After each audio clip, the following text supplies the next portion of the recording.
Welcome back to episode 5 of the TTI Season 5 playlists. Today I'm switching decks.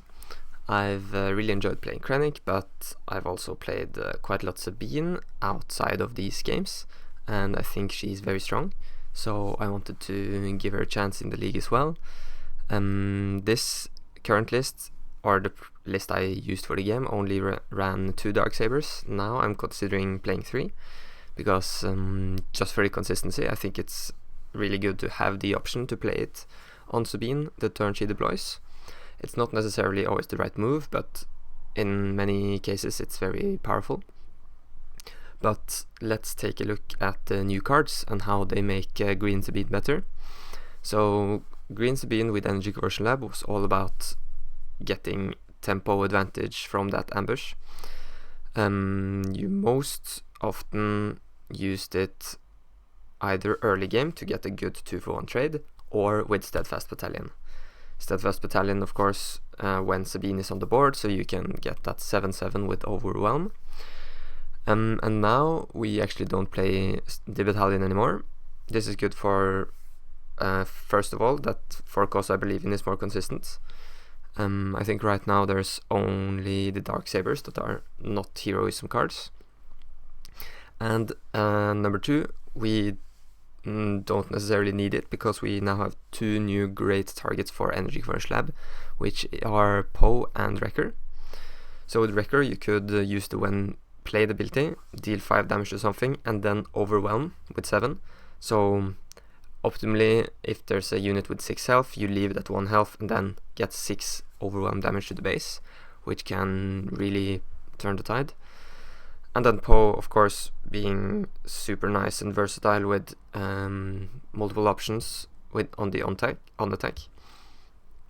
And I think he's a little bit better to have staying on the board compared to the Steadfast Battalion. He has 6 life, so he survives more easily, and the next turn he can hit the base for 8, even if Sabine is killed. So those are some new great cards. I also decided to actually play the Y-Wings. I'm not sure if it's correct over the X-Wings, because the X-Wing has 2 power, the Y-Wing only has 1, but the Y-Wing has the on-attack, where your opponent decides a unit or a base to deal 2 damage to, among theirs, of course. So essentially, often it just hits the base for 3 damage, just like the A-Wing. Therefore, I'm liking it, and I also think it's good with Wing Leader. So right now, just running 1 X-Wing.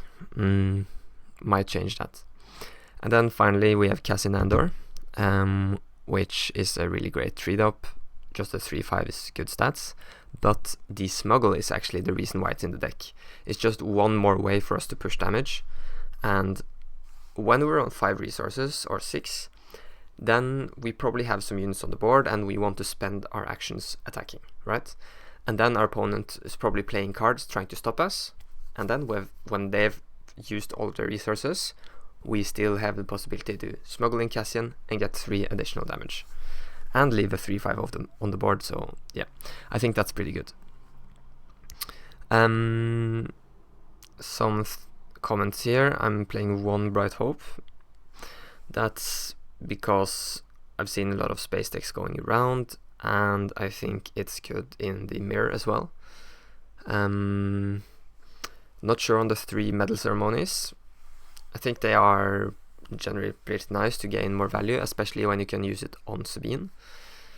But I might cut a medal ceremony for a 3rd Darksaber, for instance. Okay, that's enough about the list. Let's look at the game. So this game is against a Mandalorian deck, actually. So I would say not the most competitive deck. Haven't seen that many people play Bo-Katan. I think, in my opinion, I would rather use Sabine actually and play a Mandalorian deck than Bo-Katan. For instance, I've seen some people build blue Sabine with Darksaber in it, and just a lot of Mandalorians to try to maximize that value. It's a very interesting take. But right now I just really love Energy Conversion Lab with those new great cards, so I think Green Sabine is the most powerful version of Sabine right now. They start with the initiative and play a Sabine, and here we are facing a, I wouldn't say that difficult decision, but a kind of pivotal moment, because if I don't use Energy Conversion Lab here, my opponent can use their base to give Sabine a shield and really kind of take over the ground arena. So therefore I decide to use Energy Conversion Lab. It kind of sucks, especially when I have Poe in hand and I know I want, or I would be able to get that really good swing on 5 resources. But playing against the Mandalorian deck where they want to buff each other, give a lot of upgrades, I think it's quite important just to clear the board. My opponent decides to use a soft pass here. I just ping, and then they figure out, okay, maybe there's no point in waiting, so they just play a 3-3. And here again, I guess maybe going base would have been correct, but I decide to trade. I would say the reasoning again is to stop them from giving upgrades and buffing. And the Sabine is at 1 health, so it's kind of a good trade, especially when we get that on attack. And playing Cassing on an empty board is not the worst.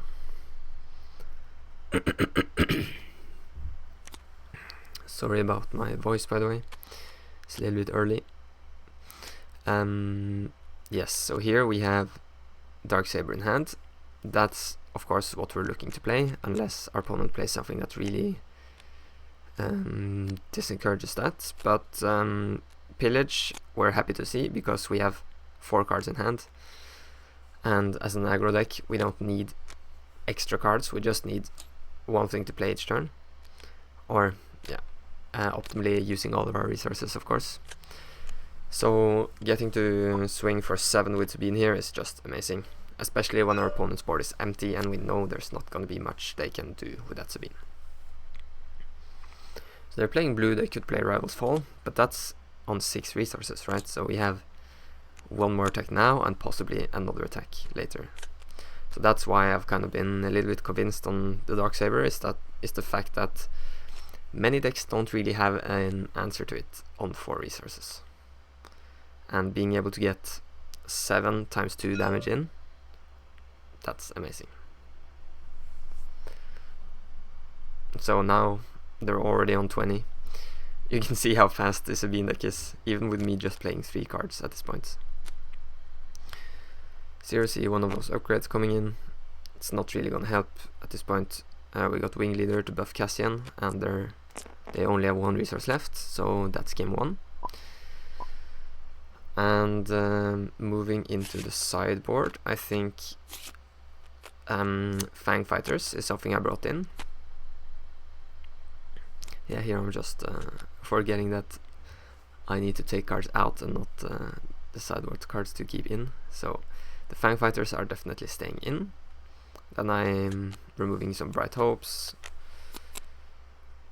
Spec Force Soldier, the U-Wings, and a Wrecker, 1 Medal Ceremony. And my reasoning here is that the game is gonna finish fast. I hopefully want to win before Bo-Katan deploys. So here I think I'm taking a Rebel Assault back into the list, and just for another tool to kind of close out the game.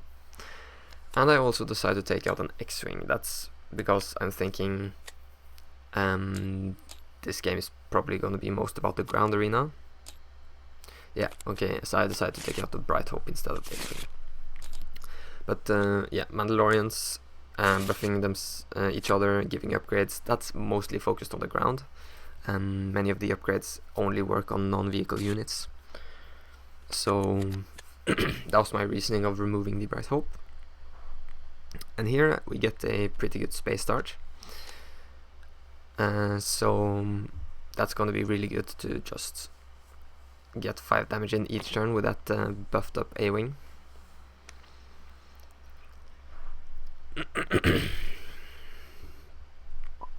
So our opponent has the initiative here.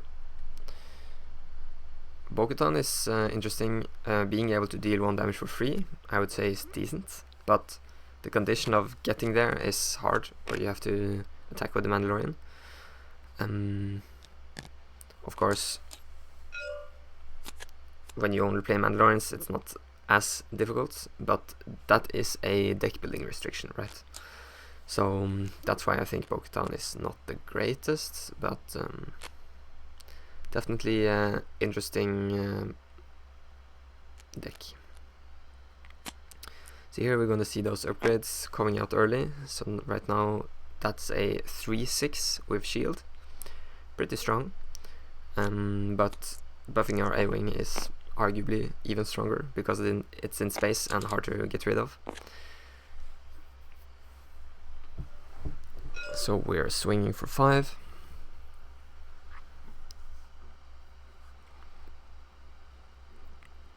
And then our opponent can use Bo-Katan to just remove the wing leader. I would say that's a really nice play, but luckily for us, it's not the wing leader that's the problem, it's that A-Wing. Okay, so here we see another Darksaber. Could be good, but when our opponent has a big unit that can possibly just attack into Sabine, get rid of her, it's not the best. And especially now when they play their own Darksaber. So here you can see kind of the power of a Mandalorian deck. Just doing a Voltron strategy where you put all of the upgrades on one unit. Of course, you wouldn't do this if you played against a blue deck with Power of the Dark Side or Takedown and so forth. But against Sabine, it's a viable strategy. So he can just try to race me at this point. I play R2, figuring I just want to go wide instead of playing Sabine and putting the Darksaber on her. So I play the what's it called, red 3 to gain 1 more damage from the A-Wing attack and then 4 damage from the Sabine attack. So that's pretty good. We're still ahead in the race because Sabine deploys so early and Bo-Katan doesn't.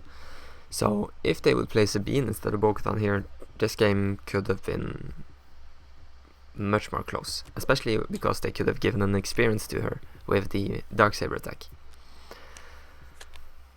And then here we have a way to close out the game with the Fleet Lieutenant on the hand. So our A-Wing is going to hit for 8, and luckily they don't have an answer to that, so we win game 2 as well. As you can see, Sabine is very fast. That's good for us because then the YouTube video is shorter as well, which is always nice. I think this list looks quite promising, especially if you're in the meta where you don't feel like people really counter aggro heavily. That's something that it might evolve into, where every deck has to figure out, okay, can I beat Green Sabine? Kind of the way it was in the first set. But right now I think people are just experimenting, trying different decks, and figuring out what works, what doesn't. And then playing just a really, really fast aggro deck can be very hard to, or very good for us because it's hard for them to stop. Alright, that was it. Let me know what you think about Sabine, if I should keep playing her or go back to Krennic, and I'll see you in the next one.